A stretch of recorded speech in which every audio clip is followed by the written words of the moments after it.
Olá, a paz do Senhor Jesus, queridos telespectadores do programa Movimento Pentecostal e da TV CPAD. Hoje nós temos a honra e o prazer de entrevistar, um dia após a sua diplomação aqui em Brasília, o novo presidente da República, Vossa Excelência Jair Messias Bolsonaro. Senhor presidente, é uma honra tê-lo no nosso programa e sermos recebidos pelo senhor aqui em um dos espaços do Centro Cultural Banco do Brasil, onde está sendo realizada a transição. Eu agradeço esse momento.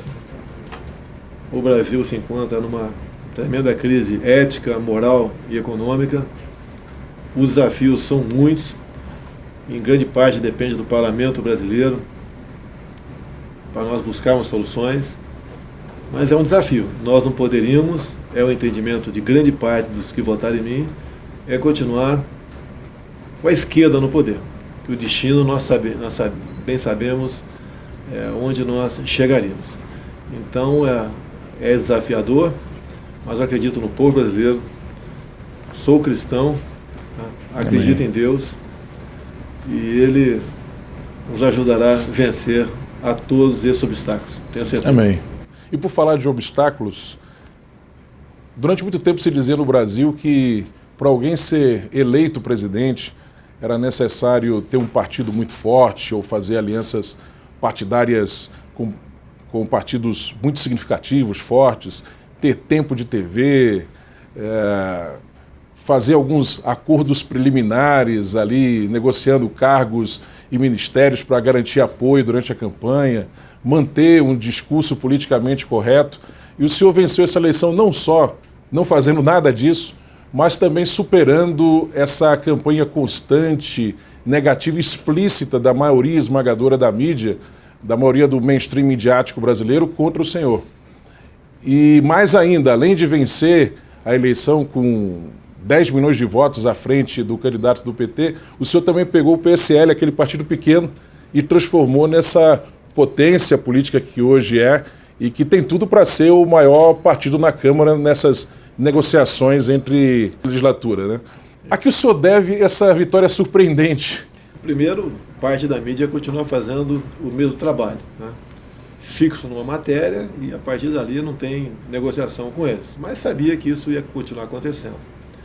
No tocante às eleições, eu usei um versículo bíblico para que servisse, né, de bandeira por ocasião da nossa campanha, aquele João 8,32. Sim. Né, que nós precisamos de verdade. É igual um relacionamento. Quando um homem começa a mentir para a mulher mentir para o homem, acabou o casamento. Uhum. Né? E nós temos que ter um casamento bastante sólido com o povo brasileiro. No início da campanha, inclusive a pré-campanha, uma repórter conhecida falou que eu não chegaria sem mentir. Eu falei, então não chegarei. É muito simples. Porque o que nós propusemos ao longo do mandato é fazer algo diferente. Esse diferente não é uma invenção.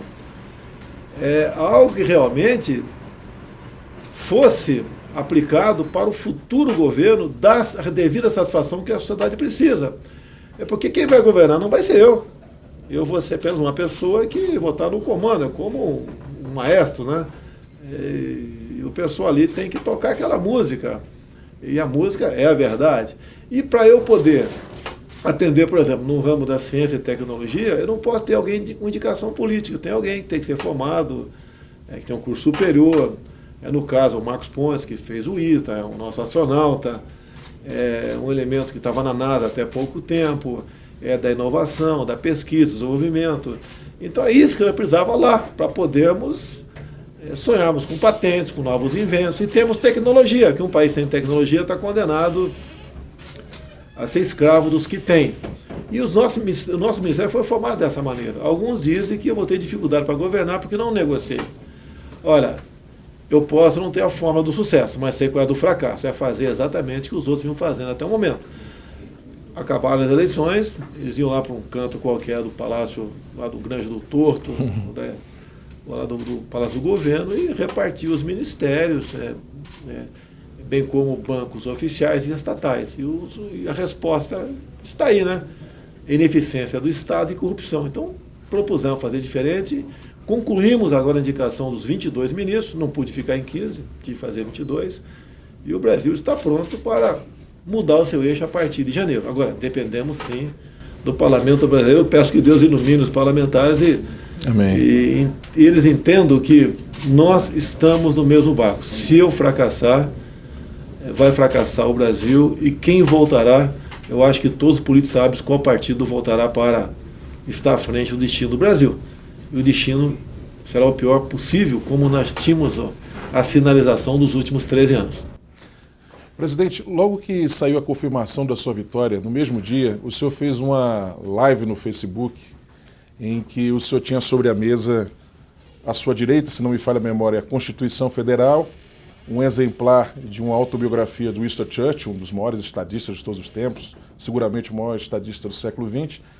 À sua esquerda, um exemplar de uma obra de um apoiador seu de primeira hora, o filósofo Olavo de Carvalho, que é um dos responsáveis pelo ressurgimento da direita no Brasil, do surgimento de uma nova direita, e no centro em destaque a Bíblia Sagrada, que naquele momento, naquela ocasião, o senhor classificou como sendo a caixa de ferramentas de Deus para a transformação do homem e da mulher. Eu gostaria que o senhor falasse sobre a importância dos valores e princípios bíblicos para a sua vida, né? E como isso vai afetar de alguma forma a sua maneira de governar o país. Quem me falou pela primeira vez caixa de ferramentas foi um pastor. Eu não inventei aquilo, foi um pastor. Olha, você tem um problema, você busca aqui que você acha a solução para ele. A minha esposa é evangélica. Então, o que eu vejo na Bíblia? É humildade, é você procurar parcerias, né, para poder bem governar, é você saber que você é mortal. Sim. Porque geralmente muita gente pensa que é mortal. É comum acontecer isso, né? Eu vi que não era, principalmente aquela facada que tomei lá em Juiz de Fora, né? Eu só não queria deixar a minha filha órfã, né? E a ideia de colocar aquilo, lógico, foi colocado, não estava espalhado na mesa. É dar um recado, o que nós seguimos, né? E eu costumo dizer, né, o meu slogan de campanha, Brasil acima de tudo, Deus acima de todos. Esse é o nosso sentimento, essa é a mensagem que a gente quer passar. O Estado é laico, mas eu sou cristão. Sim. Eu vou negar isso, eu não vou negar isso daí. Muita coisa vai ser voltada de acordo com os meus princípios, valores. A questão, por exemplo, lá, ideologia de gênero, né? A gente vai acabar com essa história lá via Ministério da Educação. Escola, lugar de criança, ser instruída e não ser doutrinada ou estimulada precocemente para o sexo. Quem ensina sexo é papai ou mamãe. Então o recado que estava dando naquela mesa ali era isso daí. Quem nós seguimos? O Olavo de Carvalho, uma pessoa também que já foi de esquerda, né? E depois entendeu a realidade dos povos, né? Para onde estávamos indo, e há muito tempo acordou para isso. É uma pessoa que faz com que muitos jovens, em especial no Brasil, entendam o que é esquerda, o que é direita, o que é o PT, o que é para onde estavam nos levando, né? O que é que aconteceu? Por que a Venezuela chegou àquela situação? Porque Cuba, em 59, né, quando foi feita ali a tomada de Cuba pelos guerrilheiros lá do Fidel Castro, Cuba era um país próspero, exemplar, e acusavam, uma das fortes acusações contra Cuba, que ele era um prostíbulo dos Estados Unidos. Então ia acabar com a prostituição. Hoje em dia, as informações que nós temos, né, a prostituição corre solta e por R$5 se faz um programa em Cuba, tendo em vista o estado de miséria que se encontra a população. Então o exemplo que eu quis dar, um sinalizador, foi isso aí. Amém. E por falar do seu slogan de campanha, conta-se que ele surgiu quando o senhor participou de uma marcha para Jesus, eu acho que foi no ano de 2014, se não me falha a memória, e aí o senhor teve a oportunidade de dar uma palavra para aquela multidão lá em São Paulo. E aí, na hora, saiu de improviso, Brasil acima de tudo, Deus acima de todos. Como é que foi isso? Eu estava aqui em Brasília, era um palco que foi colocado na esplanada. Foi naquele evento que fizeram durante a semana, né? E tinha ali me lembro, sim. uns 40 deputados, pelo menos, presentes. E daí, 3 iam falar, né? Daí apontaram para mim, eu não sou evangélico, não sou pastor. Não, vai falar você. Eu fiquei numa banana. O que eu vou falar para tinha umas 30 mil pessoas? E foi de repente, eu dei o recado, falei. E no final, né, esse Brasil acima de tudo é do Exército Brasileiro. Eu citei isso, mas tem que complementar como? Eu falei, Deus acima de todos. Foi naquele momento, né, tem uns 4 anos realmente, que apareceu É isso daí, parece que pegou. Pegou no Brasil todo, pegou. Deu certo. Até ontem, por ocasião da minha diplomação, a senhora Rosa Weber, presidindo o Tribunal Superior Eleitoral, né, falou: pela coligação, Brasil acima de tudo, Deus acima de todos. E uma coisa bacana aconteceu, né? A minha esposa é batista, é da Igreja Atitude, lá do Recreio, e o Josué Valandro, que é o pastor, então ele veio conosco para cá. E eu pedi para a ministra que ele fizesse uma oração antes de começar o evento da diplomação. Ele fez a oração, palavras maravilhosas, calou fundo o coração de muita gente, e alguns colegas meus falaram que muitas autoridades se emocionaram com a palavra dele naquele momento. Porque o que está em jogo, né, não é o meu destino, é de todos nós. Sim, eu apenas, quando eu discursei, né, eu falei que lá no evento em si, eu agradeci a Deus por estar vivo, que realmente é um milagre. E também agradecer a Deus pela missão. E sei que Ele estará do nosso lado em todos os momentos difíceis, né? Em todos os obstáculos para serem transpostos, estará do nosso lado também. Então, eu comecei meu discurso dessa maneira. Então, eu sou cristão, sou católico, e acredito que a gente tem que demonstrar a nossa fé, né? E mostrar realmente que nós aqui somos humildes para atingirmos nossos objetivos. Amém. O senhor foi o primeiro candidato a presidente e único, na verdade, primeiro e único, né, que declarou que, se eleito, transferiria a embaixada do Brasil em Israel para a capital Jerusalém, que é uma reivindicação dos evangélicos já há muito tempo, não só por questões bíblicas, mas por questões de justiça, de coerência, enfim. E depois de eleito, o senhor confirmou essa posição e recebeu algumas críticas de algumas pessoas de alguns setores que têm falado que isso poderia afetar negativamente as negociações do Brasil, os negócios do Brasil com países islâmicos. Inclusive, eu acredito que ontem ainda a Liga Árabe mandou uma carta para o senhor falando sobre a sua preocupação com essa decisão. Gostaria que o senhor falasse sobre como é que o senhor vê isso, qual a sua resposta a essas críticas, e se o senhor e o chanceler Ernesto Araújo já têm também estudado a possibilidade de avolumar os negócios do Brasil com outros países, para que o Brasil também não fique refém nessas situações, né? Olha, eu falei isso durante a campanha, sim. Estava aqui em Anápolis, quando houve o decreto do Trump nesse sentido. Conversei já com o embaixador de Israel sobre isso aí, conversei com o Ernesto Araújo. Alguns países estão realmente ameaçando o boicote da nossa economia, caso isso se concretize, e nós estamos conversando a melhor maneira de decidir essa questão. Até porque Jerusalém tem duas partes. Né? Tem uma parte que não está em litígio.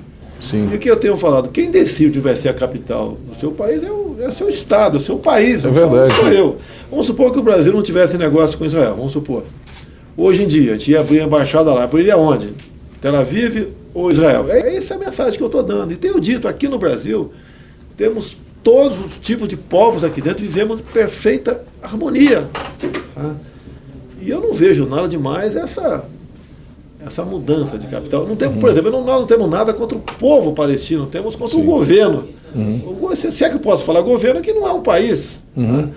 Então, o que nós queremos aqui é respeitar a autonomia de todos os países, os árabes, não árabes, todos, e cada país tem a sua política. Nós não vamos interferir militarmente em lugar nenhum, nem sonhamos com isso, nem temos, né, como fazer isso, não queremos brigar com ninguém.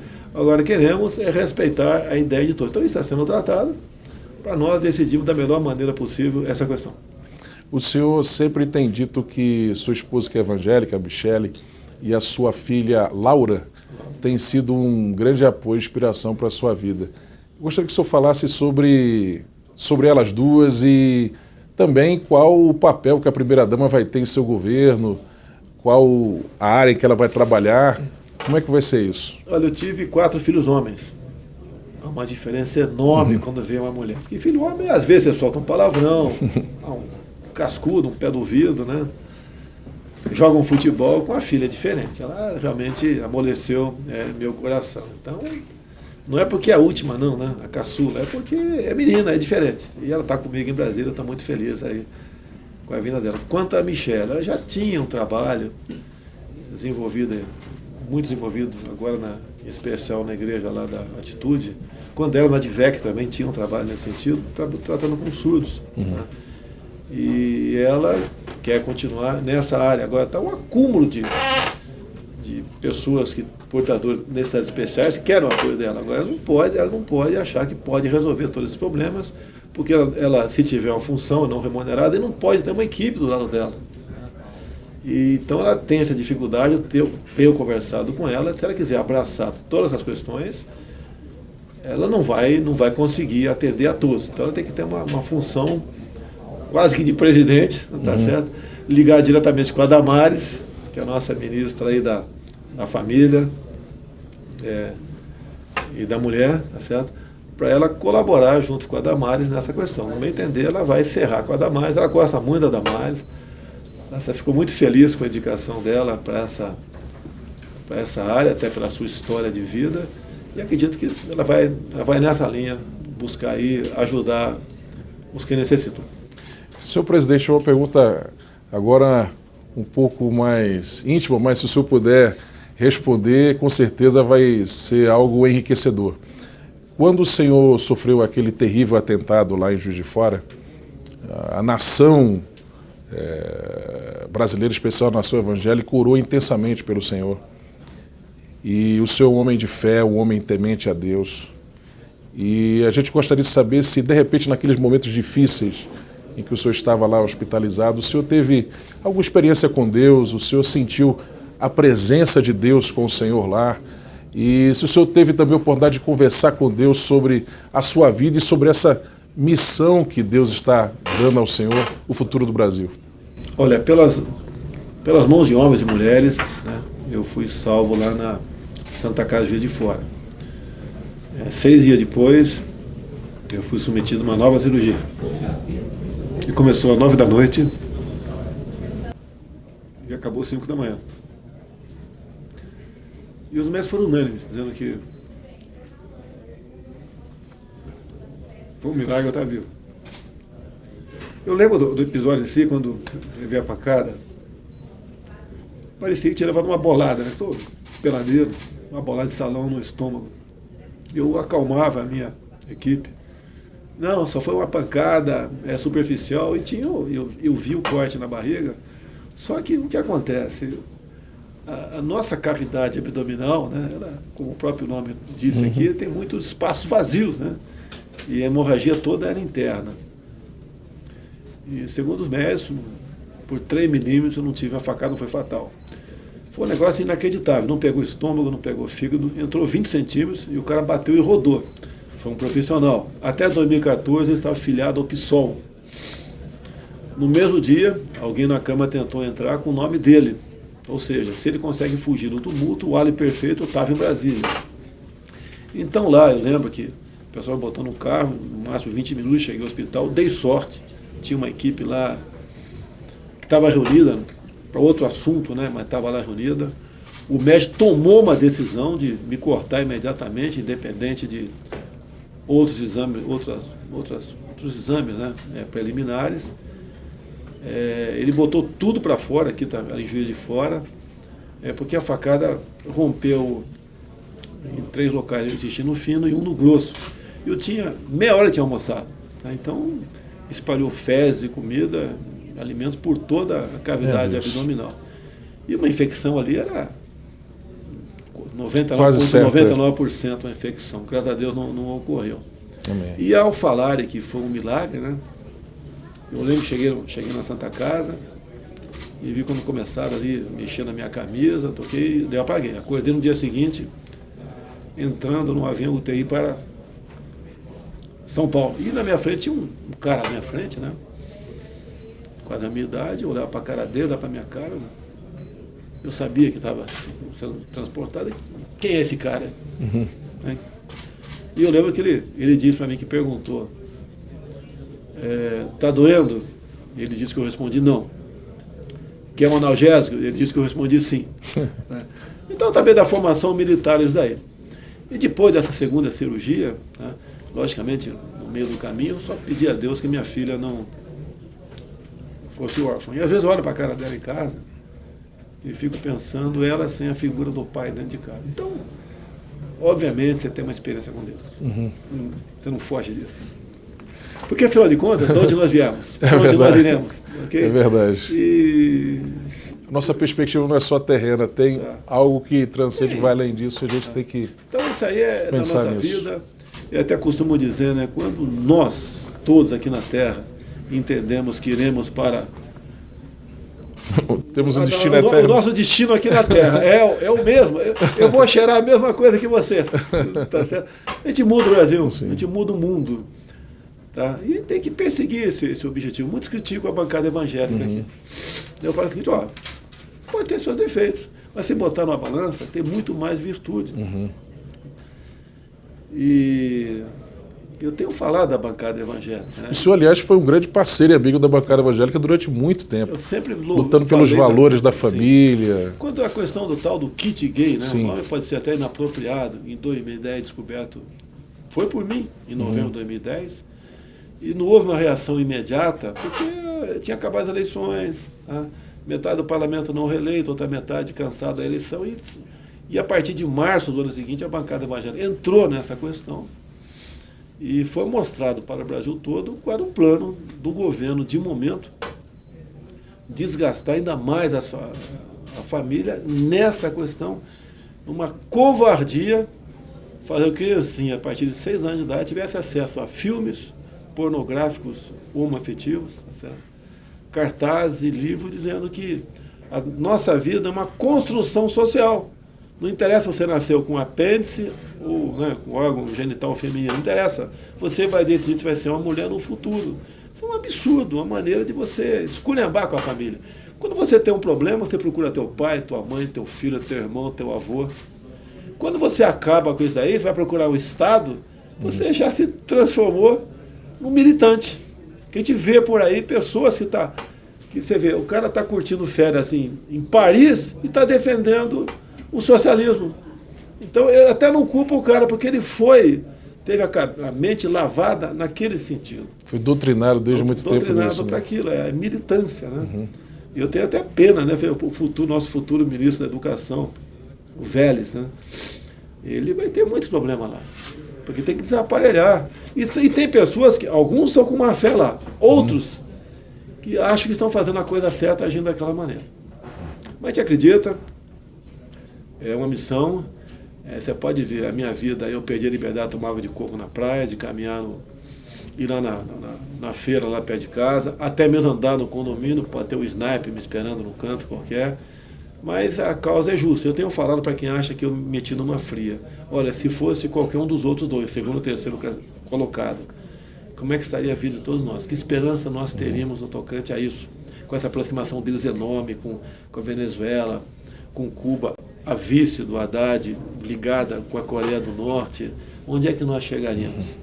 Você pode ver, o PT investiu 13 anos em educação, dobrou o gasto com a educação, mas a qualidade do ensino caiu. Despencou, realmente. O grande problema que tem pela frente também, nós temos aí em torno de 2 milhões de jovens que são matriculados nas escolas do MST, chamados Sem Terrinha.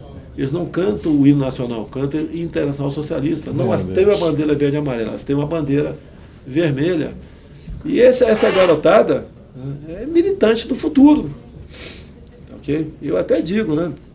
No pré-64, tínhamos um problema sério, e agora o problema continua aí.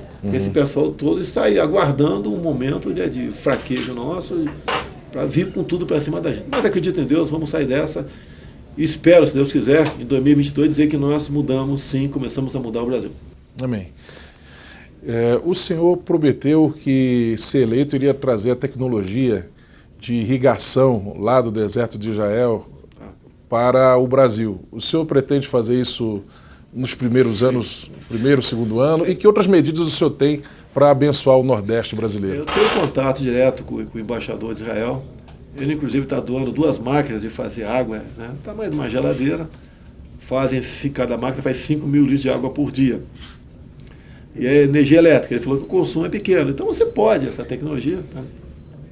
com energia solar, começar a botar lá no Nordeste. E digo mais, o brasileiro é criativo. Ele vai olhar esse trem aí e vai falar, vou fazer um melhor, mais barato para fazer mais água. Tenho certeza disso, tá certo?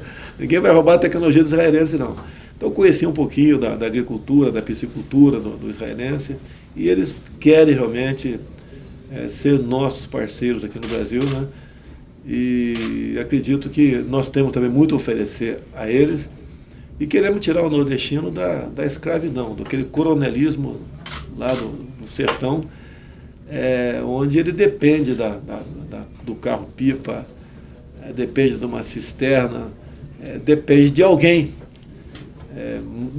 em algumas vezes mal intencionado ao outro lado. Queremos dar essa liberdade ao povo nordestino. Ok.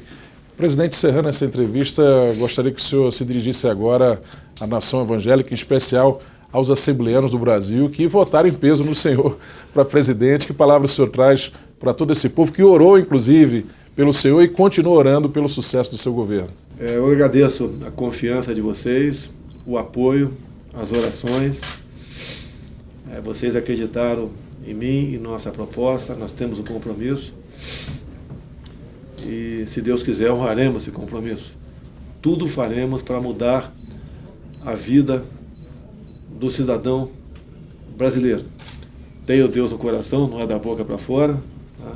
O meu nome é Messias, ele é uma família... naquele meu tempo eram católicos, né, que eram muito mais ativos aqui no Brasil. E uma gestação bastante complicada, minha mãe resolveu botar o nome Messias em mim.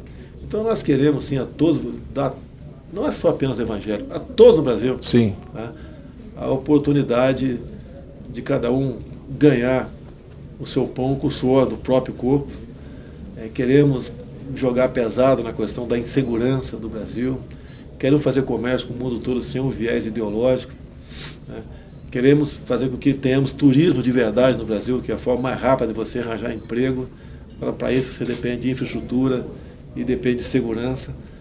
Mas estamos mais que bem intencionados. Estamos agora sim com uma equipe de 22 pessoas, ministros, que estão imbuídos com essa ideia. E todos eles sabem, né, que a vida particular deles também se aproxima de uma semelhante à minha. Não vamos ter muita paz pela frente, mas nós por 4 anos estaremos servindo a pátria e servindo a Deus. Então, muito obrigado a todos vocês pelas orações e pela confiança. E continuaremos juntos até 2022, com toda certeza. Amém. Amém. Que Deus continue abençoando o senhor, sua família, essa missão tremenda que Deus tem dado ao senhor, que tenhamos um governo abençoado, até porque se o seu governo for abençoado, o Brasil todo será abençoado, e é um dever que a Bíblia coloca para todo cristão de orar pelas autoridades constituídas. E a gente ora até com mais prazer quando a gente sabe que está à frente do governo da nossa nação uma pessoa que é temente a Deus e é honesta e tem princípios e valores. E nós precisamos da bancada evangélica para aperfeiçoar nossos projetos, para que eles apresentem bons projetos, para que a gente possa apoiar e juntos construirmos então o Brasil que nós merecemos. Amém. Obrigado, presidente. Deus abençoe. E até o nosso próximo encontro. Um abraço a todos.